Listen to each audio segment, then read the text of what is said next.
Good afternoon and welcome back to the One Celtic Fans View. In this video, the Celtic News video, we're going to talk about the Celtic AGM and we're going to talk about the big moments in the AGM. So I'm going to talk about the whole AGM and what actually happened at the AGM, the Celtic AGM today. So there was obviously a lot of resolutions that happened. First, the business part of it, the resolutions, the approval of the accounts, etc., the reappointment of Peter Lawwell and Tom Allison. There was also the re-elections of Brian Rose, Dermot Desmond, Tom Allison, Brian Wilson and Sharon Brown. That all went through fine. The remainder of the resolutions all went through fine. Barrowfield update. The Barrowfield update was that the PLC has confirmed that the contractors will move into the Barrowfield site in December. The old training ground will host the women's B team, the women's team and the B team training facilities, and it is also going to retain the Celtic Supporters Association Club also, but that will start in December, so that's good news for us Celtic fans. The work, the 20 million that was committed to that, we'll see that start in December. Investments. Celtic did make an announcement via CEO Michael Nicholson. He has revealed that the club is looking to invest in the first team in January. So there will be investments in January, there will be transfers coming in January, which is good to know. And Brendan Rodgers is looking to bring in more experience into the team. The transfer window is only 6 weeks away, so that's exciting news for the supporters and Brendan Rodgers. And if you looked at the live this afternoon, and make sure you check out the live tonight at 6 o'clock Celtic Park time, where we'll talk about what transfers we think might happen. There was more chat about Brendan Rodgers returning back to Celtic Park. The fact that he wasn't really wanted when he first came back, but he seems to be winning the hearts and minds of the supporters. He's winning the hearts and minds of the supporters. I love it when they say that type of thing. The first question went to the governance and Peter Lawwell, and then there was the big issue. The big issue had to be raised. The issue of the Green Brigade shareholders bringing up the group. Some were calling divisive and disruptive, and Peter Lawwell had to intervene. Believe it or not, Peter Lawwell had to intervene and tell people. There was someone shouted out that the Green Brigade need to be banned, and there was some boos from the room, and Peter Lawwell intervenes, telling those who booed to behave or leave. So even at a Celtic AGM, Peter Lawwell is still telling fans to behave or leave. It's grown men we're talking about here. Come on, Peter Lawwell, you need to. You could have been a bit better. Behave or leave. It's meant to be a bit more professional than that. Michael Nicholson then took the lead. He took the lead on the Green Brigade issue. He said, "Stadium rules about behaviour and safety. We have had increasing concerns." And let's face it, Celtic did get another fine today for the Palestine flags, even though the Green Brigade were not in attendance at some games. They have still been fined. But anyway, we'll move on from that. The CEO did insist that ongoing process to engage with the group leaders of the Green Brigade are in place. There is an ongoing process to engage with the group leaders, so it'll be interesting to see what kind of response we get from the Green Brigade with that. The Celtic Trust has thrown their support behind the Green Brigade as expected. I knew they would. I fully expected them to, over their ongoing dispute with the club. One shareholder said that the Trust stands in solidarity with the Green Brigade. Nicholson responded saying, "We take safety of supporters very seriously. Before the game, we have safety briefings." That's interesting to know that they have safety briefings. Do they have safety briefings with the Green Brigade? Peter Lawwell was then forced to call peace during the AGM. He was forced to tell everyone to calm down. Calm down. The Ultras group is currently banned from attending matches involving the club due to safety protocols. During the question and answer section at the AGM, one supporter stated that the group should be banned and should be made permanently banned. And then there was some people talking about the fact that also at the AGM that the Green Brigade bring the noise and bring all the sound to the Celtic Sports. And without the Green Brigade just now, Celtic Park is basically a morgue. So tell me your thoughts on that in the comments. And this is coming from the AGM today, so this isn't me saying this. It is a touchy subject, but the boost in the finances.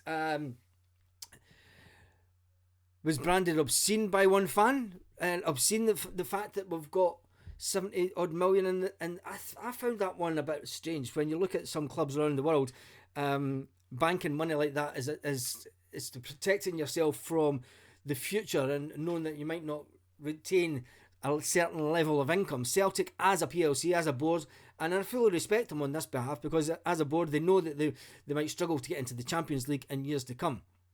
Peter Lawwell answered the question saying that those in their jobs are doing a very good job, and this was when they were talking about wages, and he said that some people have had wage increases that they shouldn't have. Ambitions. Peter Lawwell has outlined the club's ambitions for the Champions League. He insisted that the team has been competitive in this season's competition. Is he watching the same game as us, do you think? Peter Lawwell said, this is, I quote Peter Lawwell, he insists the team has been competitive in this season's competition. Aside from the last match against Madrid, it's hard to argue. Well, we've not won a game. So, is that what you call competitive? The chairman reinforced the club's commitment to maintaining its dominance in Scottish football and pushing on in Europe. And I said that's what they would say. I told you beforehand that that's what they would say. Anyway, we move on to the future. Ross Dermott, the son of major shareholder Dermott, insists the club won't be sold in his lifetime. So Ross has taken over. We all knew this. We've seen the pictures of Ross with Dermott a couple of months, just before the summer, when they spoke to Ange Postecoglou in the foyer after their meeting, and the two of them looked bemused. Totally bemused the fact that Ange Postecoglou didn't accept the offer at the table at the time. So he has said categorically the club will not be sold in his lifetime. So they're going to keep a hold of the club. Tell me what you think about that, because there's a lot of people saying that we need his type of money to take the club forward. A question was thrown to them with the club's view on the Saudi Arabian influence in football, and would the club ever be sold to a Saudi Arabia sheikh? And Ross turned around and said the club will never be sold in his lifetime. And the Lawwell question came up. Peter Lawwell didn't miss the opportunity to take a finely failed dig at other teams in Scottish football. Come on, Peter, come on. We're way past that. We need to move on. Right, we've done 9 in a row. We need, personally, I think we've done 9 in a row. We need to move on. We've got domination of Scottish football. We have to move forward. There's nothing that's came out so far that's telling us that we're going to move forward in Europe, which is quite disappointing from the board. Saying that we need progress, saying that we've competed this year in Europe is just utter nonsense, Peter. Talking about signings, Brendan Rodgers said he insists that no players have been pushed onto him by the club. He said, no player has been pushed onto me. He says, we have a structure set up and we are planning for the longer term in our signing strategy. I make the final decision in whatever player we sign. He added, such players as Odom Owen will improve with more time on the pitch. Interesting one. Former journalist Joe McHugh says Peter Lawwell's son Mark, why is he at the club? And why is he head of recruitment? Michael Nicholson said he insisted that Ange... Now, we'll remember this back at the time. It was Ange Postecoglou had worked with him before with the City Group, and Ange Postecoglou and Michael Nicholson reiterated that fact. It's not the case that he was Peter's son, and that's why he was in the door. It was the fact that he had worked with Mark with the City Group previously, and that's why he was brought into the club. Penalty Rangers was even mentioned at the Celtic AGM.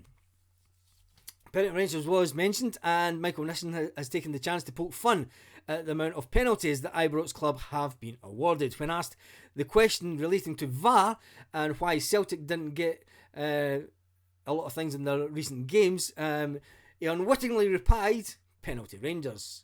His response met with complete hysterics.